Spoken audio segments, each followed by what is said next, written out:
Islamic Knowledge Urdu 2.0 کہ رسول اللہ صلی اللہ علیہ وسلم نے فرمایا، جو کوئی شب قدر میں ایمان کے ساتھ اور حصول ثواب کی نیت سے عبادت میں کھڑا ہو، اس کے تمام اگلے گناہ بخش دیے جائیں گے، اور جس نے رمضان کے روزے ایمان کے ساتھ اور ثواب کی نیت سے رکھے، اس کے اگلے تمام گناہ معاف کر دیے جائیں گے۔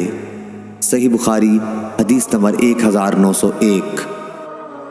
نبی کریم صلی اللہ علیہ وسلم سخاوت اور خیر کے معاملے میں سب سے زیادہ سخی تھے، اور آپ صلی اللہ علیہ وسلم کی سخاوت اس وقت اور زیادہ بڑھ جاتی تھی جب جبرائیل علیہ السلام آپ صلی اللہ علیہ وسلم سے رمضان میں ملتے۔